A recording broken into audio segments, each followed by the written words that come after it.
എന്ന മായിക പ്രപഞ്ചം, താരാപഥങ്ങൾ, ഗാലക്സികൾ, കണ്ണു ചിമ്മുന്ന നക്ഷത്രജാലങ്ങൾ, ദിശ തെറ്റി എത്തുന്ന ധൂമകേതുക്കൾ, മനസ്സിന്റെ മണിച്ചെപ്പുകളിൽ ഒളിപ്പിച്ചു വെച്ച അനുഭവ സാക്ഷ്യങ്ങളുടെ രത്നശേഖരം പ്രേക്ഷകരുടെ മുമ്പിൽ അനാവൃതമാക്കുന്നു മൈൻഡ്.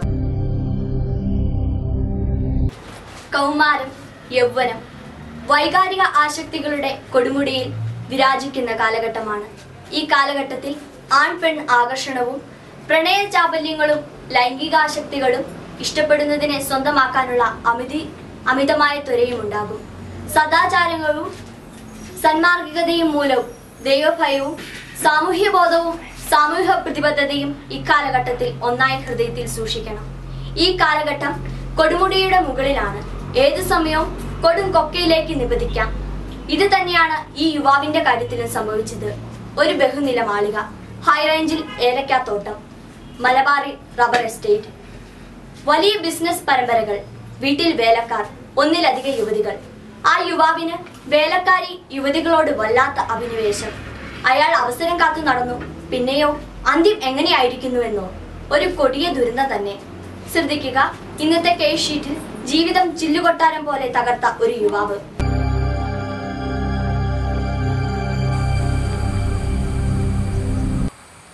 ജെയ്സൺ എൻ്റെ അടുക്കൽ എത്തിച്ചേരുമ്പോൾ അയാളുടെ സൗന്ദര്യത്തെക്കുറിച്ച് ഞാൻ തന്നെ അസൂയയോടുകൂടി നോക്കുകയുണ്ടായി. നല്ല കട്ടിയുള്ള മേൽമീശയും അതോടൊപ്പം തന്നെ നല്ല കട്ടിയുള്ള പുരികങ്ങളും അയാളുടെ വലിയ പ്രത്യേകതയായിരുന്നു. ആരോഗ്യകാര്യത്തിൽ അയാൾ ഏറെ ശ്രദ്ധിച്ചിരുന്നു. കായലിൻ്റെയും ആറിൻ്റെയും തീരത്ത് നിൽക്കുന്ന വൃക്ഷങ്ങൾ ഏതു തരത്തിൽ വൻവൃക്ഷങ്ങളായി വളരുന്നുവോ അതുപോലെയുള്ള എല്ലാവിധ പ്രത്യേകതകളും ജെയ്സൻ്റെ കാര്യത്തിലുണ്ടായിരുന്നു. ജെയ്സനെ സംബന്ധിച്ച് അയാളുടെ കുടുംബ പശ്ചാത്തലം വെച്ച് നോക്കുമ്പോൾ വലിയൊരു ബിസിനസ് ഫാമിലിയാണ് അദ്ദേഹത്തിൻ്റേത്. 3 ടെക്സ്റ്റൈൽ ഷോപ്പുകൾ പല സ്ഥലങ്ങളിലായി പ്രവർത്തിക്കുന്നു. അതുകൂടാതെ ഇരുമ്പ് കടകൾ വേറെ. അങ്ങനെ ഒരു വലിയ ബിസിനസ് പരമ്പരകൾ ഉണ്ടായിരുന്നു. അയാളുടെ സ്വന്തം വീടിനെക്കുറിച്ച് പറഞ്ഞു. ഒരു വലിയ 2 നില വീടാണ്. പല മുറികളുണ്ട്, ജോലിക്കാരുണ്ട്, മലയാളികളും അല്ലാത്തവരുമായ ജോലി ചെയ്യുന്ന പെൺകുട്ടികൾ അവിടെ ഉണ്ട്. അവർ യുവതികളാണ്. വീട്ടിൽ അയാളുടെ അമ്മയും പിതാവും ബിസിനസ്സിൻ്റെ അതേ പാരമ്പര്യത്തിലുള്ളവരാണ്. അയാൾ പറഞ്ഞതിൽ നിന്ന് മനസ്സിലായി അവർ നല്ല സൗന്ദര്യമുള്ളവരും നല്ല ആരോഗ്യമുള്ളവരുമൊക്കെയാണ്. അതുകൂടാതെ അയാളുടെ പെങ്ങന്മാരായിട്ടുള്ള 3 പേരും വിദേശ രാജ്യങ്ങളിലാണ് ജോലി ചെയ്യുന്നത്. അങ്ങനെ പണം കൊണ്ട് കളിയാടാവുന്ന അതേ അവസരം, അതേ രീതിയിലാണ് ഇയാളുടെ ജീവിതം. ഇവിടെയാണ് ഇനി ഇയാളുടെ ജീവിതത്തിൻ്റെ താളം തെറ്റുന്നത് നമ്മൾ കാണുവാൻ പോകുന്നത്. ജെയ്സനെ സംബന്ധിച്ച് വീട്ടിൽ കുമിഞ്ഞുകൂടുന്ന പണം അത് എങ്ങനെ ചെലവഴിക്കണമെന്നറിയില്ല. അതേപോലെ പണം ഇയാൾക്ക് സ്വന്തമായിട്ടുണ്ട്. ആയതിനാൽ വീട്ടിൽ ജോലി ചെയ്യുന്ന പെൺകുട്ടികളോട് പോലും ഇയാൾ വളരെ മോശമായി പെരുമാറുവാൻ ആരംഭിച്ചു. കയ്യിൽ കിട്ടുന്ന പണം അയാൾ ഹോട്ടലുകളിലും മറ്റ് സ്ഥലങ്ങളിലും കമ്പനി കൂടി ചെലവഴിക്കുകയും അത് വളരെയധികം ചെലവഴിക്കുകയും ചെയ്തു. അങ്ങനെ പണം എങ്ങനെ ഏത് വിധത്തിൽ ചെലവഴിക്കണമെന്ന് അറിയില്ലാത്ത വിധത്തിലാണ് അയാളുടെ സഞ്ചാരം. ഞാൻ മുമ്പ് സൂചിപ്പിച്ചതുപോലെ അയാൾ വീട്ടിൽ ജോലി ചെയ്തിരുന്ന പെൺകുട്ടികളെ പലരെയും വശീകരിച്ചു. അങ്ങനെ അയാളുടെ ജീവിതം ആകെ മോശമായ ഏറ്റവും തിന്മ നിറഞ്ഞ വഴിയിലൂടെ മുമ്പോട്ട് നീങ്ങി തുടങ്ങി.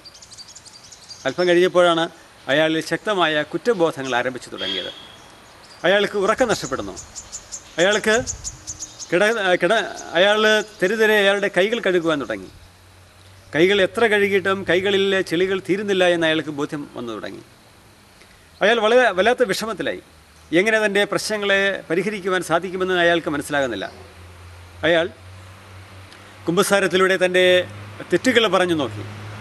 എന്നിട്ടും അയാൾ ചെയ്ത തെറ്റുകൾ അല്ലെങ്കിൽ അയാളുടെ കുറ്റങ്ങൾ അതിനേക്കാൾ ഭാരിച്ചതായിരുന്നു. അയാളുടെ മനസ്സൊക്കെ അസ്വസ്ഥമായി മാറിക്കൊണ്ടിരുന്നു. അയാൾക്ക് അമ്മയെന്നോ വേലക്കാരെന്നോ ഉള്ള തിരിച്ചറിവ് പോലും നഷ്ടപ്പെടുന്ന ഒരു സാഹചര്യത്തിലേക്ക് വന്ന് തുടങ്ങി. അയാൾ വല്ലാത്ത ഒരു വിഷമത്തിലായ ഒരു സാഹചര്യത്തിലാണ് ഇയാൾ എൻ്റെ അടുക്കൽ കൗൺസിലിങ്ങിനായി എത്തിച്ചേർന്നത്. ഇയാളുടെ മനസ്സ്, ഇയാളുടെ പ്രവർത്തന മേഖലകൾ ഇതെല്ലാം വളരെ വളരെ പ്രശ്നഭരിതമായി തീർന്നു. അയാളുടെ കടകളിൽ അയാൾ ശ്രദ്ധിക്കാതെയായി, ജോലി കാര്യങ്ങൾ ശ്രദ്ധിക്കാതെയായി. ജോലി ചെയ്യുന്ന പെൺകുട്ടികളെ എങ്ങനെയും വശീകരിച്ചെടുക്കുക എന്ന അത് മാത്രമായി ഇയാളുടെ ലക്ഷ്യം. അത് ഇയാളുടെ സ്വഭാവം മനസ്സിലാക്കിക്കൊണ്ട് ഇയാളുടെ പക്കൽ നിന്ന് എങ്ങനെ പണം തട്ടിയെടുക്കാമെന്നുള്ള ചിന്തയിലാണ് ആ ജോലി ചെയ്തിരുന്ന പെൺകുട്ടികൾ. അങ്ങനെ ആ പെൺകുട്ടികൾക്ക് അയാൾ ഒത്തിരി പണം കൊടുത്തു. അതിനുശേഷം അയാൾ പുറത്ത് മറ്റു പല പെൺകുട്ടികളെയും വശീകരിക്കുവാനുള്ള ശ്രമങ്ങൾ നടത്തി. ഏതായാലും വലിയ കുറ്റബോധവും മൂലം അയാളിങ്ങനെ കൈ കഴുകിയും ഒത്തിരി വിഷമങ്ങൾ അനുഭവിച്ചും ആണ് എൻ്റെ സമീപത്ത് എത്തിച്ചേർന്നത്. അയാൾ പറഞ്ഞു, എങ്ങനെയെങ്കിലും എന്നെ രക്ഷിച്ചാൽ മതിയാകും. എൻ്റെ ജീവിതം എന്നും പാപത്തിലൂടെയും കുറ്റബോധത്തിലൂടെയുമാണ് ഇപ്പോൾ നീങ്ങിക്കൊണ്ടിരിക്കുന്നത്. എങ്ങനെയും രക്ഷപ്പെടുക ആവശ്യമാണ്. അയാളുടെ ജീവിതം ശുദ്ധീകരിച്ചെടുക്കുക ഒട്ടും എളുപ്പമുള്ള കാര്യമായിരുന്നില്ല. അയാൾക്ക് കട്ടപ്പനയിലും മറ്റും ഉള്ള ഏലത്തോട്ടങ്ങൾ, മറ്റ് മലബാർ ഏരിയയിൽ അയാൾക്കുള്ള റബ്ബർ തോട്ടങ്ങൾ, ഇതിൽ നിന്നെല്ലാമുള്ള വരുമാനം വളരെ കുമിഞ്ഞുകൂടുന്ന രീതിയിൽ ഇയാൾക്കുണ്ടായിരുന്നു. എങ്കിലും അസ്വസ്ഥതയാണ് ഏറ്റവും മുമ്പിൽ നിന്നത്. അയാളുടെ ധനത്തേക്കാൾ അധികമായി അയാളുടെ മനസ്സിൽ ആശങ്കകളും പ്രശ്നങ്ങളും സൃഷ്ടിച്ചത് ഇയാളെ സംബന്ധിച്ചിടത്തോളം ഇയാളുടെ കുറ്റബോധങ്ങളായിരുന്നു. ഇങ്ങനെ കുറ്റബോധവുമായി വന്ന ഒരാൾക്ക് നല്ല ഒരു കൗൺസിലിങ്ങിലൂടെ അയാളുടെ കുറ്റബോധത്തെ ലഘൂകരിച്ചെടുക്കുവാനായിട്ട് സാധിച്ചു. യൗവനത്തിൻ്റെ ആ തുടിപ്പും ആ മുമ്പോട്ട് പോകുവാനുള്ള ഉത്സാഹവും എല്ലാം ഇയാളെ സംബന്ധിച്ചിടത്തോളം ഇയാളുടെ ജീവിതത്തെ തന്നെ വീണ്ടും മോശമായ വഴികളിലൂടെ സഞ്ചരിക്കാതിരിക്കാനായിട്ട് പ്രത്യേകം ശ്രദ്ധിക്കണമെന്നുള്ള നിർദ്ദേശങ്ങൾ നൽകേണ്ടി വന്നു. ഇയാളുടെ ജീവിതത്തെ ശരിക്കും അനലൈസ് ചെയ്യുവാനായിട്ടും അപഗ്രഥിക്കുവാനും അവിടെ ഇന്നുവരെ ഉണ്ടായിട്ടുള്ള പ്രശ്നങ്ങളെ ഒരു വിചിന്തനത്തോടുകൂടി കാണുവാനോ പ്രത്യേകമായി കൗൺസിലിങ്ങിൽ നിർദ്ദേശങ്ങൾ നൽകി. അങ്ങനെ അയാൾ മാനസാന്തരത്തിന് വഴിതെളിച്ചു. അങ്ങനെ മാനസാന്തരത്തിൻ്റെ വഴിയിലൂടെ അയാൾ നീങ്ങുവാൻ തയ്യാറായി. ഇനി ഇത്തരം വഴികളിലേക്ക് വ്യതിചലിക്കുകയില്ല എന്ന് അയാളൊരു തീരുമാനമെടുത്തു. പല സാഹചര്യങ്ങളുണ്ടായേക്കാം, പക്ഷേ ഇത്തരം തീരുമാനങ്ങളിലേക്ക് വരികയില്ല എന്നുള്ള തീരുമാനത്തോടുകൂടി, ശക്തമായ തീരുമാനത്തോടെ ഇയാൾ മുമ്പോട്ട് പോയി. ഇയാളുടെ ജീവിതത്തിലൊരു വലിയ മാറ്റത്തിന് ഇടവരുത്തി. അയാളുടെ ജീവിതത്തിലൊരു പ്രകാശമുണ്ടാകുന്നതിന് കാരണമായി. അയാളുടെ മുഖത്ത് ഒരു പ്രകാശം പരക്കുന്നത് ആർക്കും കാണുവാൻ സാധിക്കുമായിരുന്നു. ആ സന്ദർഭം ഒരു പ്രശ്നമോ അല്ല, ജീവിതം തന്നെ ഒരു പ്രശ്നമോ? എല്ലാം ഒന്ന് പെയ്തൊഴിഞ്ഞിരുന്നെങ്കിൽ എന്ന് നിങ്ങൾ ആഗ്രഹിച്ചിട്ടില്ലേ? അതെ, എല്ലാം പെയ്തൊഴിയുവാൻ മനസ്സ് തുറക്കും. നിങ്ങളുടെ സഹായത്തിന് help line numbers 9496379230, 9847304999, email @gkalapura@gmail.com, counselorsforum@gmail.com.